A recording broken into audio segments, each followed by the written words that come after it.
Hi, my name is Alan, and I'm 25 years old. I'm going to tell you the story of how the people in my life ruined everything for me, playing me like a puppet at their hands. My story starts from the time when my dad left the country 4 years ago. I had just graduated from college and was looking for a job. My dad was a businessman, and he often traveled abroad for his business trips. I was used to not having him around, so this time was nothing new for me either. I found a decent job in a company, and even met a girl named Elaine. It didn't take much time for Elaine and me to start dating. Everything was going well for me. And to be honest, I almost forgot the existence of my dad while he was away. We barely talked once or twice a month, and I had lost my mom a long time ago. So there wasn't anyone else in my family to keep in touch with. Anyway, Elaine and I were going strong, and we were even planning to get married soon. It was around this time that my dad returned to the town after 4 years. And this time, things were different, because he didn't come back alone. He came along with his new wife and stepdaughters. I was okay with everything because I had no right to interfere in his matters, but there was a thing that puzzled me a lot. His wife Samantha and his stepdaughters, who were triplets, seemed to be of the same age. If Samantha was their mom, then how was it possible? Actually, I adopted the triplets before marrying your dad, Samantha told me.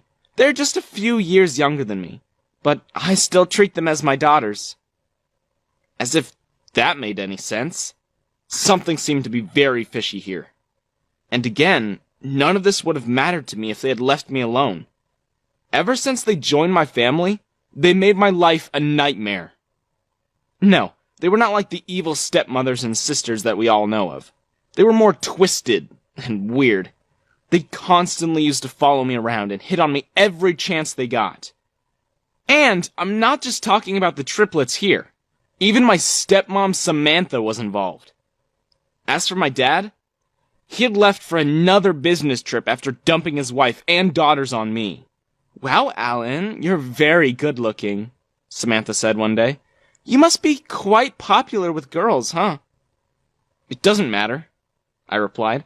"I'm already dating someone, and I plan on marrying her." "What? But you're still so young," Samantha protested. "You shouldn't rush with such things. Who knows, you might find someone else. I mean, look at my daughters. They're not so bad themselves, and they seem quite interested in you." Whoa, wait, I cut her off. "What the heck are you talking about? You call them your daughters and still try to hook them up with your stepson? At least think before you speak. I'm not interested in dating the girls who are like sisters to me." "Well, they aren't technically my daughters," she shrugged. "So you don't have to worry about that. And if you're not interested in them, then how about me? I'm sure I'm better than your girlfriend, at least." I stood up from my seat and gave her an incredulous look. "Are you crazy? You're freaking married to my dad! And why are you so against my girlfriend? Please, leave me alone. I can make my own decisions." I walked away after that, because I couldn't bear to see her face any longer.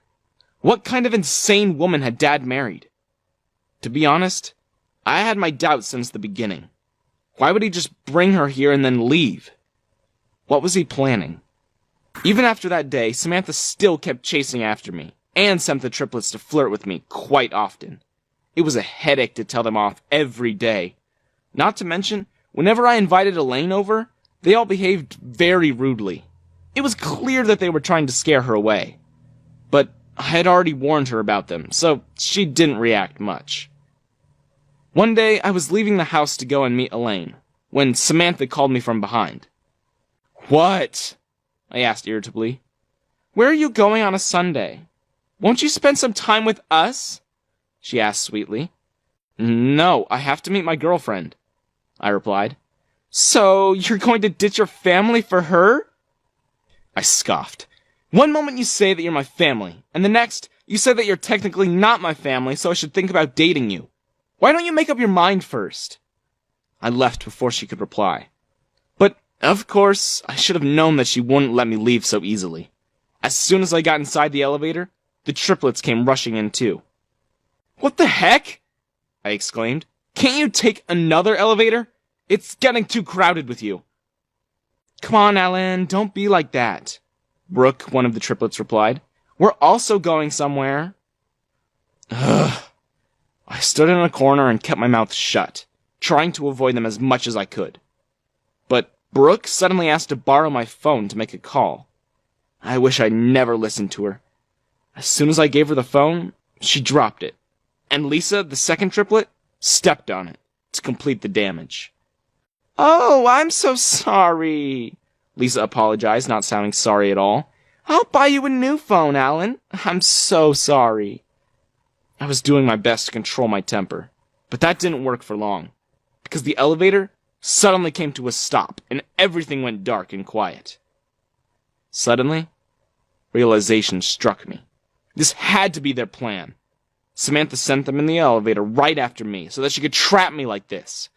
And they even did that to my phone on purpose so that I couldn't call anyone. Just what were they planning? "Oh no," Brooke exclaimed. "Looks like we're stuck." "Uh-oh," Lisa chimed in, placing a hand on my shoulder. "Then instead of getting bored, shouldn't we do something fun?"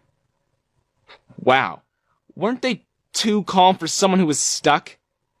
It was so obvious that it was all part of their acting. Well then, since it'd come to this, I had no option but to play along.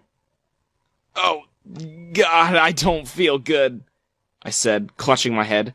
"I always feel suffocated in elevators and getting stuck like this. Oh, I feel like I'm gonna get sick." "What?" Brooke exclaimed. "What is happening to you?" I placed a hand over my mouth. "Oh, I don't know. Oh, I feel like throwing up." "Oh, what the heck? Ew!" Lisa jumped away. "Hold it in. You can't do that here." "I'll suggest you stay away. Oh, and give me space to breathe. Oh, if you don't want to make it worse," I said. "And find some solution to get out of here. Or else it could be a problem." I was pretty sure they had their phone hidden somewhere. Now, they had no choice but to contact Samantha and get me out. And, as I had thought, Lisa fished out her phone and texted someone. And minutes later, the elevator started again and the doors opened. I got out and turned around to give them a smirk. "Try something better next time," I said. "You know, a lot of things make me throw up, including the faces of some people." A few days passed after that, and I decided not to delay things anymore. Elaine and I were finally getting married. Obviously, I didn't inform my so-called sisters and stepmom, but they found out. They're not even invited, but they still crashed my wedding. Well, I thought that they couldn't do anything, since I was immune to their antics now. But Samantha used her trump card this time, ruining everything to me. She called my evil ex to the wedding. My ex was a super possessive and jealous gold digger, and she was more than happy to ruin my wedding. She walked right up to me and started insulting me, accusing me of things that I had never even done. Then, she turned to Elaine and called her names too. And she caused a lifetime worth of drama in front of all the guests. In the end, we had to call off the wedding. Elaine left in tears, saying she needed time to think and clear her mind. While I was left to suffer with my so-called family. As I was thinking about leaving and reporting everyone to the police, my dad made his grand entry. And the first thing he did was bring me to the side so that he could talk to me. I thought that maybe he would support me or stand by me and help me get through this. But nope, it was here just to give me another shock. "Since we're already here, why don't you marry one of the triplets?" he asked shamelessly. "To be honest, they're the heirs of a rich family, and the reason Samantha adopted them was so that we could acquire their company, wealth, and property. It took a lot of hard work to bring them here, and get them interested in you. All I'm asking you is to marry for the sake of my business. You won't disappoint me after coming this far, right?" "What the actual heck?" I snapped. "You manipulated those girls so that you could trap them in a marriage and get their wealth? Everything was fake? What about that Samantha? Is she your fake wife too? No, she's really married to me.